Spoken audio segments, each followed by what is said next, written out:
bangun, bangun, bangun, bangun, bangun, bangun. Ya kita kan kaget gitu kan, tengah hutan sahabat kita teriak-teriak. Aku pikir apakah dia kesurupan atau apa gitu kan. Lari, dia cuma bilang lari, lari, lari, lari. Loh, mau lari kemana kata dia kan. Center blorku itu aku arahkan ke seberang. Aku arahkan ke seberang dan mulai aku sisir. Cahayanya itu aku mulai sisir dari kanan ke kiri. Belum selesai sampai habis sisiranku ini tadi, aku melihat salah satu sosok. Ini lucu nih kawan.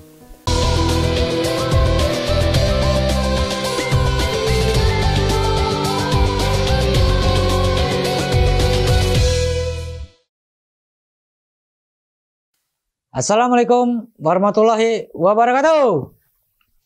Untuk para penikmat kisah misteri, semoga kisah yang saya angkat dapat memberikan wawasan baru dalam dunia misteri para sahabat. Gale, mana Gale?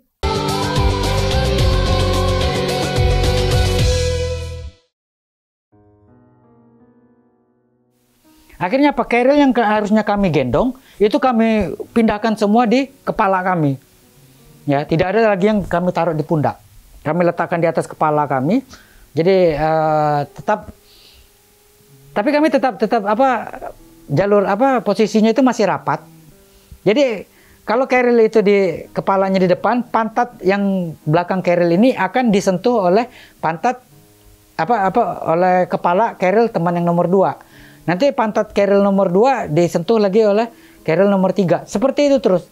Jadi di jalur itu kami menjadi sebuah ular. Kami ikutin metode ularnya, ya kan? Ularnya apa? Yaitu tadi Keril ini tadi di atas kepala kami. Asumsinya sederhana waktu itu. Asumsinya adalah kalaupun memang nanti si ular ini ingin mengambil sesuatu dari kami, dari atas, ya ambillah Keril ini, angkatlah Keril ini. Pertanyaannya, kuat nggak ular ini ngangkat Keril ini? Dan kalaupun nanti memang betul diangkat sama si ular ini akan sadar, oh ternyata ini bukan manusia, oh ini bukan makanan, dan dia akan menjatuhkan lagi Keril itu. Asumsi sederhana. Dan alhamdulillah dengan formasi yang terakhir ini kami selamat.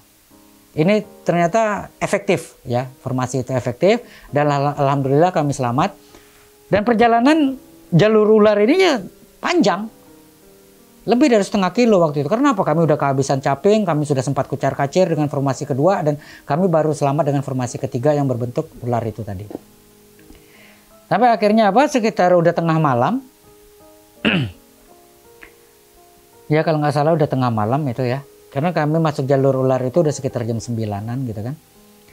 Tengah malam aku anggap, oh kita udah selamat dari jalur ular ini, dan kita sudah lihat bahwa si ularnya ini udah nggak ada lagi, dan jalur ini di depan kami itu tidak ada lagi pohon-pohon berbentuk ular yang berbentuk pohon itu. Dan alhamdulillah ketemu lokasi yang bisa untuk tempat kami istirahat waktu itu. Aku instruksikan ke teman-teman, kita istirahat, kita tidak bisa teruskan perjalanan ini, dan alhamdulillah kita udah melewati jalur ular itu tadi. Aku ketemu lokasi ya. Ya balik lagi, karena ini adalah hutan basah, ya kan, hutan hujan tropis itu. Humusnya itu, waktu itu yang aku temukan adalah dengan pohon-pohon besar, ya kan, lokasinya. Pohon-pohon besar, kurang lebih 1 pelukan manusia, ada yang 2 pelukan manusia. Pohon dengan umur-umur puluhan tahun, mungkin ada yang ratusan tahun. Jadi, tanahnya itu, karena sudah timbun oleh daun-daun yang sudah menjadi humus itu, tanah itu aku injak empuk seperti kasur gitu loh. Diinjak itu goyang, diinjak goyang gitu kan. Saking tebalnya humus ini tadi. Dan aku melihat ke atas, kanopinya betul-betul rapat. Kanopi daun-daun di hutan itu, kanopi rimbanya itu betul-betul rapat. Dan aku bilang, ini kalau kita di sini insya Allah nggak kena hujan lah gitu kan. Tapi memang pasti hujan pasti masuk gitu ya. Dengan kerapatan kanopi itu, aku bilang ke teman-teman, udah kita bentang alam aja. Kita bentang alam, tidak usah buka tenda gitu kan. Dan waktu itu aku akalin, kami tidur itu membentuk jarum kompas, karena kami orang 8 ya. Aku sesuaikan dengan jarum kompas, ya kan. Aku mengarah ke utara, kepalaku, ya kan. Kami membentuk lingkaran, tidur itu membentuk lingkaran. Jadi kaki kami itu saling ketemu. Jadi titik tengahnya itu adalah kompas itu tadi. kakiku di titik kompas itu dan kepalaku mengarah ke utara. Temanku yang kedua begitu juga. Ada yang mengarah ke timur laut. Kemudian melanjut ke timur. Ada lagi melanjut ke tenggara. Ada lagi ke selatan. Ada lagi ke barat barat daya. Kemudian ke barat laut dan balik aku ke utara. Dan itu sistem piket kami adalah per jam. Setiap 1 jam kami tukar. Setiap 1 jam kami tukar posisi. Ya kan? Aku yang tadinya di utara, ya kan, nanti pindah ke timur laut. Ya kan, arahnya. Asumsinya gini. Jika besok pagi kami kehilangan arah, maka kepala kalian atau kepala kami itulah yang menjadi arah kami. Ya kan? Tinggal kami menghitung, oh tadi malam aku tidur mengarah kemana, setelah 1 jam aku berpindah ke arah mana, setelah 2 jam pindah kemana, gitu kan. Itulah yang akan menjadi arah kami di jarum kompas ini tadi. Jadi membentuk lingkaran ya, membentuk jarum kompas.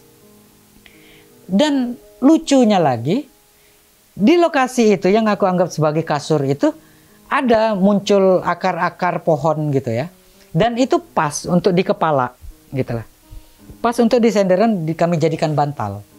Dan malam itu kami menganggap itu adalah akar pohon yang kami jadikan bantal itu. Dan setiap orang itu, setiap kami pindah itu selalu dapat bantal. Aku di utara dapat bantal, yang di timur laut dapat bantal, yang di timur dapat bantal, yang di tenggara dapat bantal, yang di selatan dapat bantal, ya kan? Pas itu ukurannya itu dengan kami. Ya kami hanya positive thinking aja ya, mungkin inilah cara alam menyambut kami. Alhamdulillah nyenyak, teman-teman nyenyak tidurnya malam itu. Karena apa? Kami sudah betul-betul lelah gitu ya. Kami dibentang alam di situ aja. Tapi kejadian lucunya ada di pagi hari.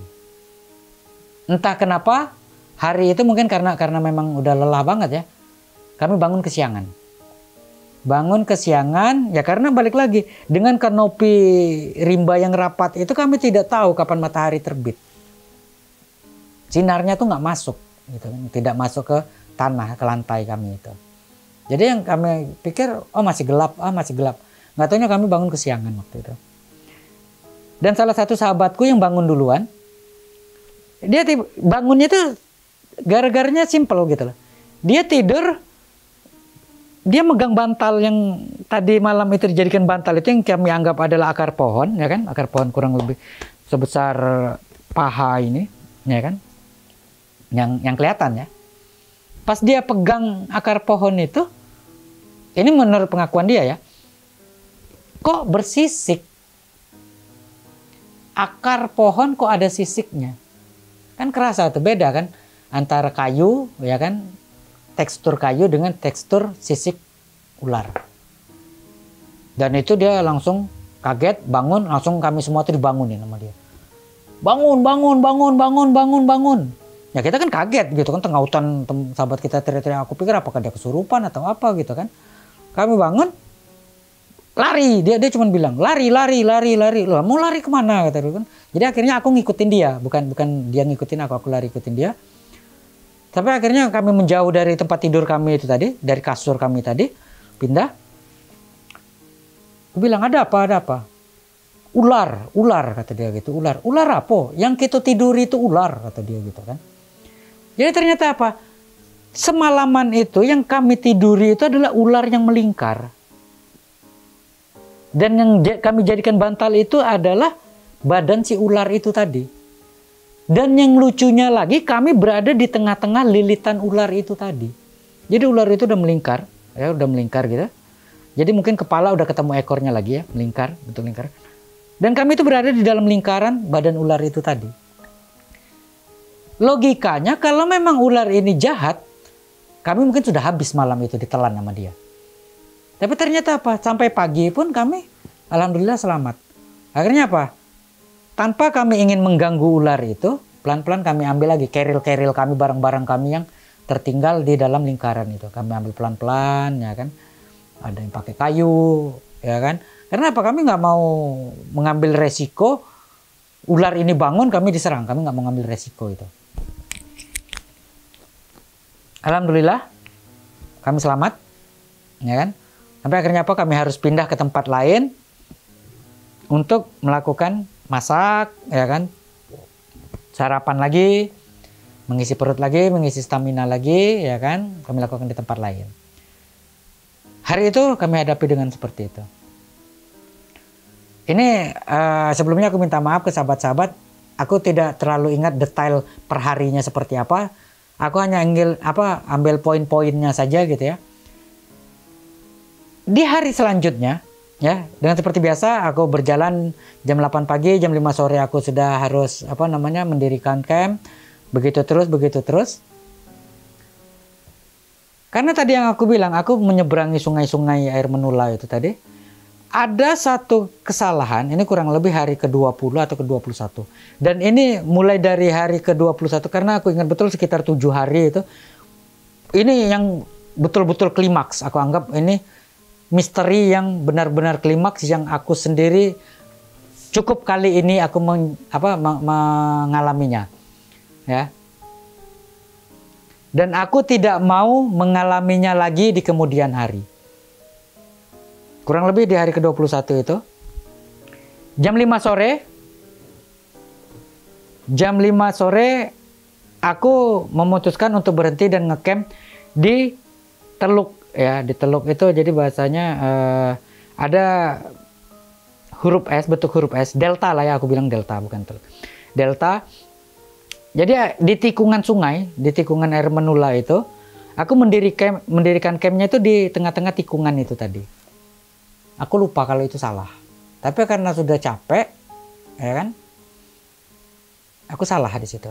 Karena apa, waktu itu aku berasumsi ke teman-teman, kita besok istirahat.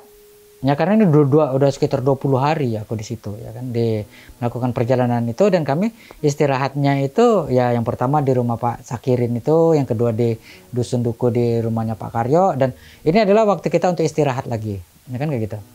Dari ke-20 atau ke-21 itu aku lupa. Aku istirahat di situ, jadi maksudnya apa? Jam 5 kami ngecamp di situ, besok kita istirahat. Jadi sengaja aku ambil ngecamp di betul-betul di bibir sungai. Di bibir sungai di tikungan itu. Karena apa? Niatnya besok pengen cuci-cuci gitu kan, nyuci baju lagi, ngejemur lagi gitu kan.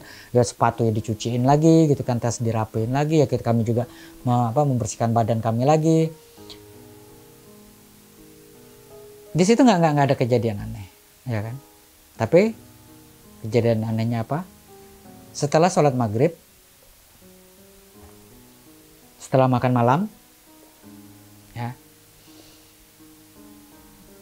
aku masuk ke tenda bersama teman-temanku ini tadi ya, di dalam tenda kami itu. Di saat kami lagi enak-enak briefing gitu ya, kami briefing, evaluasi, udah sejauh mana kita berjalan, kita buka lagi petanya, kafaknya kita hitung lagi gitu kan. Pitanya dan peta perjalanannya kami sesuaikan lagi. Bener nggak kita masih di jalur yang benar? Bener nggak kita masih di jalur perbatasan? Oh ternyata alhamdulillah masih benar, ya kan. Dan informasi buat teman-teman, di hari ke-20 itu aku sudah menemukan 7 atau 8 tapal batas waktu itu, ya kan. Sudah menemukan 8, ya 8 tapal batas aku temukan. Dan itu lagi enak briefing, tahu-tahu tenda kami itu berbunyi. Jadi layer tenda kami itu seperti sedang disiram oleh tanah. Aku bilang ke teman-teman, bunyi apa itu? Gitu kan. Kenapa? Aku mikirnya gini loh, nggak mungkin ada orang di sini, ya kan? Dan hari tidak hujan.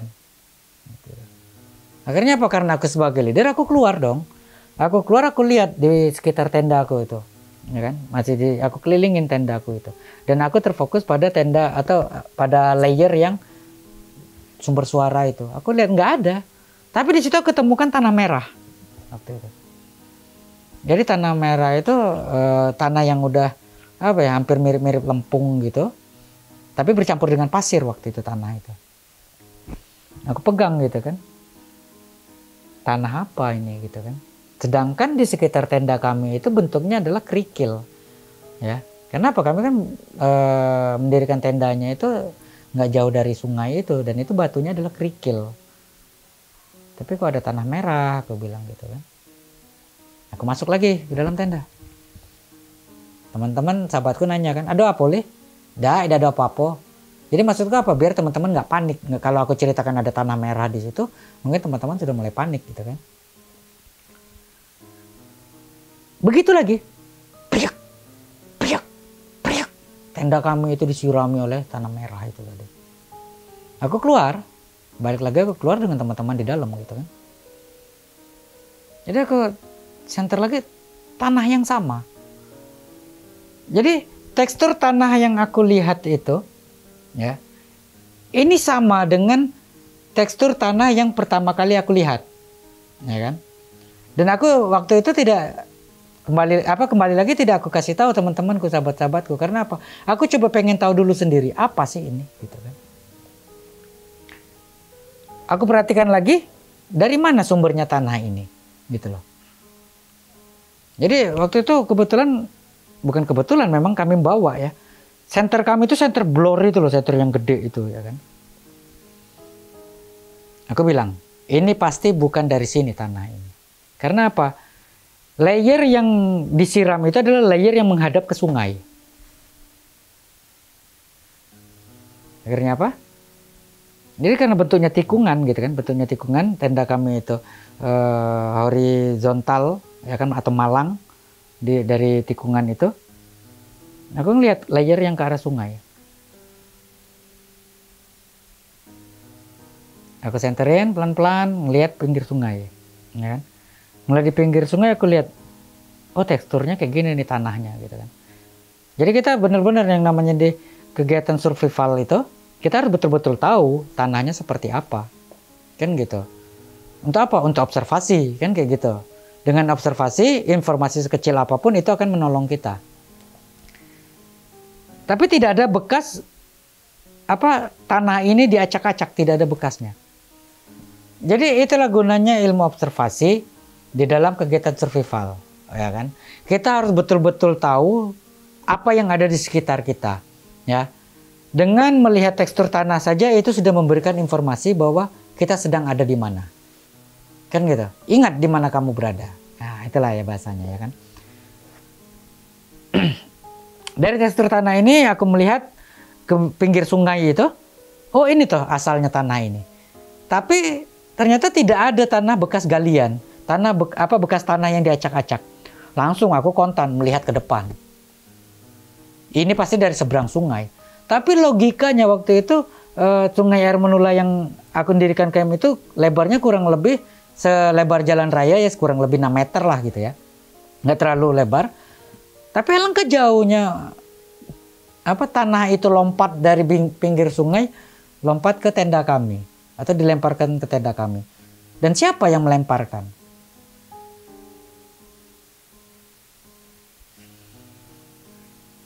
Akhirnya apa?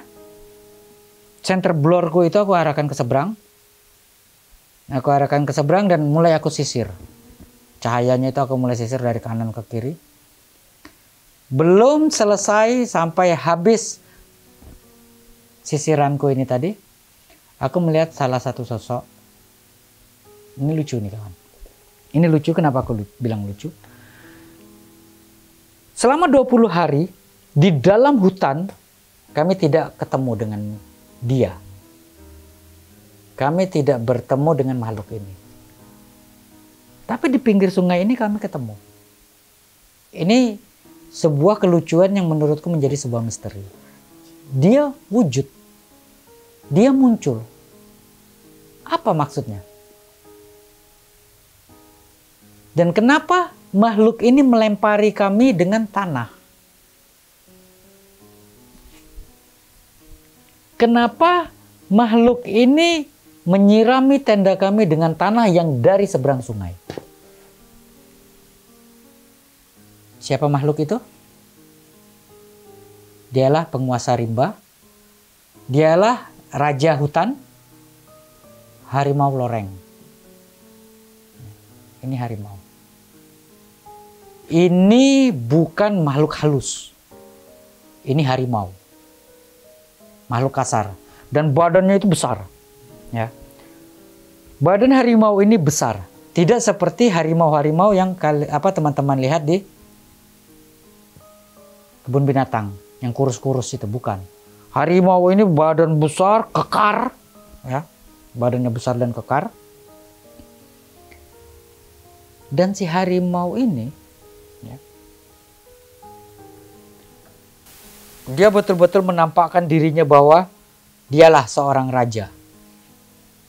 Itu harimau yang aku lihat. Dan yang aku bingung tuh gini loh, kenapa dia menyirami kami dengan tanah itu, maksudnya apa? Aku hanya berpikir, oh mungkin aku belum pamitan. Aku belum minta izin dengan dia. Makanya dia marah. Ya kan? Dan ada satu hal lagi, maaf, apakah ini merusak keyakinanku atau tidak? Jadi gini loh, terserah ya teman-teman mau menilai ini apa. Karena begini loh, di saat kita datang ke rumah orang, atau misalnya contoh teman-teman datang ke rumah Pak RT atau teman-teman datang ke rumah Pak D kalian, masa iya sih kita nggak bawa apa-apa? Di mana etikanya, kan kayak gitu. Ya minimal kalian bawa buah-buahan atau minimal kalian bawa martabak gitu kan. Ini adalah satu bentuk menghargai mereka, salah satu etika dalam pergaulan. Sampai akhirnya apa? Aku berpikir ya, tapi ini bukan sesajen ya. Sekali lagi, ini bukan sesajen, ini bukan sebuah persembahan, ini hanya sebuah etika. Aku masuk ke dalam tenda, aku ambil sisa-sisa makanan yang ada atau sisa makanan yang kami punya. Dan aku bilang ke teman-teman kan, ini kalian masih ada yang mau makan nggak? Oh tidak, lah kenyang kata dia kan. Yaudah, ambil ya makanan kau. Kawan-kawan nanya, untuk apa katanya kan? Tidak, kan? Adalah katanya kan, masalah apa? Biar teman-teman nggak panik gitu kan, biar ini cukup aku yang menghadapinya, ya kan. Jadi waktu itu alasanku adalah apa? Ya daripada jadi dimakan semut, datang-datangi semut aja di tenda, biar kita buang keluar. Itu kan, itu alasanku. Aku ambil makanan itu tadi, ya, aku lemparkan ke pinggir sungai. Aku lemparkan ke pinggir sungai karena apa? Aku kalau mau melemparkan ke seberang aku nggak nyampe. Lemparanku nggak nyampe gitu kan. Asumsiku adalah seperti ini. Apakah harimau yang di seberang itu betul-betul harimau? Karena dia berbadan besar kan gitu. Dan nggak umum, menurut aku ini nggak umum besarnya. Karena apa? Aku belum pernah melihat harimau sebesar itu. Kecuali di ada satu segmen yang aku menceritakan tentang aku bertemu dengan harimau kepala 3. Dan itu jelas itu adalah siluman. Kan gitu. Itu adalah Situo. Dan jadi aku berpikir, apakah harimau yang kali ini aku temukan adalah nyata harimau atau ini adalah Situo. Jadi Situo itu menurut keyakinan orang-orang di Bengkulu adalah makhluk hakim alam. Ya, hakim alam maksudnya gini loh. Dia yang akan menegur semua orang-orang yang melakukan kesalahan di hutan. Ya kan? Jadi dia adalah makhluk jadi-jadian yang bisa berubah menjadi manusia dan bisa berubah menjadi harimau. Ya kami menyebutnya Situo. Sampai akhirnya gini. Nek, ikon untuk kau nek. Cucung numpang bemalam. Cucung numpang tidur di Sikone. Gitu kan. Bukannya aku nggak percaya sama Allah. Aku percaya sama Allah. Kami punya agama. Tapi kembali lagi, ini juga makhluknya Allah. Nggak bisa serta-merta mentang-mentang lo percaya sama Allah, semua makhluk lo tantangin, nggak bisa. Kalau masih bisa kita komunikasikan, masih bisa kita interaksikan, ya kenapa tidak? Kan kayak gitu. Asal tidak mengganggu akidah, ya. Kembali lagi, tidak mengganggu akidah kita, tidak mengganggu ibadah kita, tidak menyebabkan kita tahayul, tidak menyebabkan kita bid'ah, dan tidak mengarahkan kita pada kultus. Silakan, ya. Budaya, walaupun kami tidak meyakini secara agama, tapi tolong hargailah dia. Itulah adat istiadat setempat, harus dihormati. Kita hormati saja, bukan berarti kita meyakini, ya kan, dan ini akan kita makan mentah-mentah sebagai ajaran agama kita, bukan. Tapi ini adalah bentuk kita menghargai budaya atau adat istiadat setempat. Tapi lucunya lagi, di saat pertama aku senter harimau ini sendirian, aku senter lagi, ya kan? Aku senter lagi untuk memastikan apakah harimau ini masih ada atau tidak. Aku senter lagi, ada satu sosok lagi. ada satu perwujudan lagi dan aku yakin betul. Kali ini yang aku lihat bukan manusia. Bukan makhluk kasar. Di mana dia?